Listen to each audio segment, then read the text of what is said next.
Hi friends, welcome to माँ Saraswati classes Copa. मैं सुशील कुमार और फ्रेंड्स आज मैं आप लोगों को पढ़ाने वाला हूँ टेंस में अगला पार्ट। तो चलिए फ्रेंड्स देखते हैं आज हम लोग टेंस के अगले पार्ट को। तो फ्रेंड्स आज का जो टॉपिक है फ्यूचर इंडिफिनिट टेंस, यानी फ्यूचर इंडिफिनिट टेंस होता क्या है आज हम पढ़ाने वाले हैं। तो फ्रेंड्स सबसे पहले आप टॉपिक देखिए, लिखा हुआ है क्या, future indefinite tense. Indefinite tense. तो फ्रेंड्स सबसे पहले समझना है कि फ्यूचर का मीनिंग क्या होता है। तो फ्रेंड्स हम क्लास में जब ऑफलाइन में पढ़ाते थे तो उसमें देखते थे, किसी भी स्टूडेंट से जब हम पूछते थे कि बताओ कि फ्यूचर का मतलब क्या होता है, तो बच्चे बोलते थे डायरेक्ट कि सर भविष्य। भविष्य। अगर हम पूछते थे कि पेन का मीनिंग क्या होगा, तो बच्चे बोलते थे क्या, सर कलम। तो देखिए स्टूडेंट्स, अगर कोई आपसे पूछे कि फ्यूचर का मीनिंग या किसी वर्ड का मीनिंग, तो डायरेक्ट आप उसके हिंदी मीनिंग को मत बोलिए। ये तो आप वही बात बोल रहे हैं, लेकिन सिर्फ लैंग्वेज अलग है। आप हिंदी में बोल रहे हैं, जैसे हम बोले पेन मतलब क्या होता है, तो आप बोल रहे हैं कलम। फिर तो मेरा ही बात आप ही बोल रहे हैं। समझ में आ रहा है ना। तो फ्रेंड्स इसका मीनिंग का मतलब क्या हुआ, पेन क्या है। और कोई पूछे कि व्हाट इज पेन, तो आप क्या बोलेंगे कि पेन एक क्या है, एक ऐसा साधन है जिसके द्वारा हम लोग क्या करते हैं, लिखते हैं। ठीक है, समझ में आ रहा है ना। अब देखिए यहाँ पे, तो अगर कोई पूछे कि फ्यूचर का मतलब क्या होता है, तो फ्यूचर मतलब क्या होता है कि जब कोई घटना या कोई काम आगे आने वाला समय में हो, उसी को तो कहते हैं फ्यूचर। उसी को क्या कहते हैं, फ्यूचर। समझ में आ रहा है ना कि आगे आने वाला मतलब अभी आने वाला है, होगा। यही क्या होता है, फ्यूचर होता है। समझ में आ रहा है ना। जैसे मैं कल सुबह में लाइव पढ़ाऊंगा, यानी मेरा जो पढ़ाने वाला काम होगा सुबह में 6 बजे से लाइव जब हम पढ़ाएंगे तो होगा ना अभी। तो होगा, तो यह कब होगा, कल सुबह में, यानी आने वाला है। जब जो समय आने वाला होता है उसी को तो कहते हैं फ्यूचर। उसी को क्या कहते हैं, फ्यूचर कहते हैं। अब तो समझ में आ गया होगा कि फ्यूचर क्या होता है। मैं सिंगर बनूंगा, यानी जो बनने वाला काम है मेरा कब होगा, फ्यूचर में होगा। अभी हम होंगे, बनेंगे। तो समझ में आया ना कि फ्यूचर क्या होता है। तो फ्रेंड्स जब कोई वर्क, जब कोई काम फ्यूचर में हो और वह इंडिफिनिट फॉर्म में हो, फ्यूचर में हो और इंडिफिनिट फॉर्म में हो, तो उसको क्या कीजिएगा, आप फ्यूचर इंडिफिनिट में रख लीजिएगा। जैसे एग्जांपल देखिए ना, एग्जांपल है कि मैं गायक बनूंगा, गायक बनूंगा। तो मैं गायक बनूंगा, तो इस सेंटेंस हमको पता नहीं चल रहा है कि हम कब बनेंगे, कैसे बनेंगे, क्यों बनेंगे। इस सेंटेंस से कुछ पता चल रहा है। आपको हम बताए हैं कि जिस सेंटेंस से पता ना चले, निश्चित कुछ पता ही नहीं चले कि कब होगा, क्यों होगा, कैसे होगा, उसको अनिश्चित मान लीजिएगा। अनिश्चित का मतलब होता है इंडिफिनिट, निश्चित का मतलब होता है डिफिनिट। तो जब अनिश्चित इसको मान लेंगे हम लोग, तो यह तो इंडिफिनिट हो गया ना। इंडिफिनिट हो गया, कहाँ जा रहा है, फ्यूचर में। तो फ्यूचर में जब जाएगा तो फ्यूचर इंडिफिनिट। यही प्रेजेंट में रहता तो प्रेजेंट इंडिफिनिट, पास्ट में रहता तो पास्ट इंडिफिनिट। अब तो समझ में आ गया होगा फ्रेंड्स, कॉन्सेप्ट क्लियर हुआ।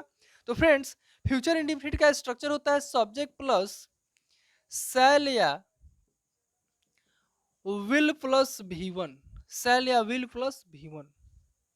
ध्यान से देखिएगा फ्रेंड्स, क्योंकि इस टॉपिक में हम आपको बताने वाले हैं कि होना वर्ब कैसे इसमें हम लोग क्या करेंगे, यूज करेंगे। रखना जो वर्ब आएगा फ्यूचर में हम लोग कैसे यूज करेंगे। करना जो वर्ब होगा उसको हम लोग फ्यूचर में कैसे यूज करेंगे। तो यहाँ पे देखिए ना, मैं गायक बनूंगा, इस सेंटेंस से क्या पता चल रहा है, होने का बोध हो रहा है कि हम हो जाएंगे, बन जाएंगे। और होना का इंग्लिश क्या होता है, बी होता है। स्ट्रक्चर देखिए, सबसे पहले बोला इसमें क्या कि सब्जेक्ट लिखना है, तो मैं सब्जेक्ट है तो इसका क्या लिखेंगे, आई। आई के साथ शैल या विल में क्या यूज करेंगे हम। फ्रेंड्स आप बेसिक का वीडियो देख लीजिएगा लोग, यहाँ पे ऐसे बता दे रहे हैं हम कि सेल का यूज किया जाता है आई और वी के साथ, और विल का क्या किया जाता है, इसके अलावा जो भी बचते हैं बाकी सबके साथ, बाकी सबके साथ किसका यूज करते हैं, विल का। याद रखिएगा, आई वी के साथ सेल और बाकी सबके साथ विल का यूज करते हैं। और जिस सेंटेंस में निश्चितता की बात आती है उल्टा यूज कर दीजिएगा। यानी जैसे क्वेश्चन है कि मैं गायक बनूंगा, तो यहाँ पे मैं का इंग्लिश क्या हुआ, आई, तो आई के साथ यहाँ पे सेल ही लगेगा। लेकिन इसी सेंटेंस में हम बोल देंगे कि मैं अवश्य गायक बनूंगा। जहां निश्चितता की बात करेंगे, डिफिनिट बात कर देंगे ना, तो उसमें उल्टा यूज करेंगे। यहाँ पे अभी आई हम लगाए हैं, जहां अवश्य सेंटेंस में बोलेंगे ना, मैं अवश्य गायक बनूंगा, तो इसमें क्या करेंगे हम आई के साथ विल लगा देंगे, क्योंकि उस सेंटेंस से अवश्य की बात हो रही है।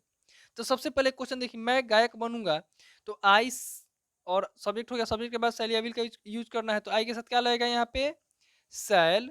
अब देखिए स्टूडेंट्स वी वन का यूज, तो देखिए स्टूडेंट्स इस सेंटेंस में होने का बोध हो रहा है, और होना का इंग्लिश होता है बी। होना का इंग्लिश क्या होता है, बी।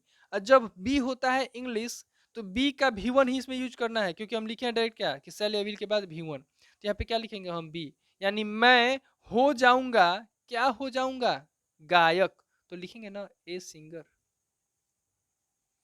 स्टूडेंट्स हम आप लोग को बताए थे पिछले वीडियो में कि जब यहाँ पर सब्जेक्ट के जगह पर कोई सिंगुलर रहे और इधर कोई काउंटेबल नाउन आ जाए, तो इसके पहले आप क्या कीजिएगा, आर्टिकल लगा दीजिएगा। इसके पहले क्या कीजिएगा, आप आर्टिकल का यूज कर दीजिएगा। समझ में आ रहा है ना, ये तो कंसेप्ट क्लियर हुआ फ्रेंड्स। यही रहता कि मैं अवश्य गायक बनूंगा, मैं अवश्य गायक बनूंगा, तो यहाँ पे क्या होगा, ऊपर वाला सेंटेंस में, ऊपर वाला सेंटेंस में अवश्य नहीं था, लेकिन नीचे वाला में अवश्य आ गया, डिफिनिट बात आ गई, निश्चितता की बात आ गई। जब डिफिनिट निश्चितता की बात आती है तो हम लोग क्या करते हैं, उल्टा यूज करते हैं, यानी जो सब्जेक्ट होगा उसके साथ अगर सेल लगता हो तो उसके साथ विल लगा दीजिएगा। फिल्म में एक डायलॉग आप लोग सुनते होंगे, बोलता है सब कि आई विल किल यू, लेकिन आई के साथ तो सेल लगता है ना, उसमें आई के साथ विल ही क्यों लगाया जाता है। समझ में आ रहा है ना, क्यों, क्योंकि उस फिल्म में जो जब डायलॉग बोला जाता है तो डायलॉग के लिए क्या बोला जाता है, उसमें निश्चित की बात, निश्चितता की बात होती है कि मैं तुम्हें अवश्य मारूंगा, आई विल किल यू। अब समझ में आया ना कि आई के साथ विल उसमें क्यों यूज किया गया, क्यों, क्योंकि उसमें निश्चितता की बात होती है, फिक्स, कि मैं तुम्हें किसी भी हालत में क्या करूंगा, मार दूंगा। अब तो कंसेप्ट क्लियर हुआ। तो यहाँ पे फ्रेंड्स अवश्य की बात, अवश्य अवश्य लिखा गया ना, तो अब क्या करेंगे हम, आई के साथ साइल नहीं लगाएंगे, क्या लगाएंगे यहाँ पे, उल्टा, आई के साथ विल हो जाएगा, आई विल। अब क्या बनेंगे हम, गायक, तो बी और ए सिंगर।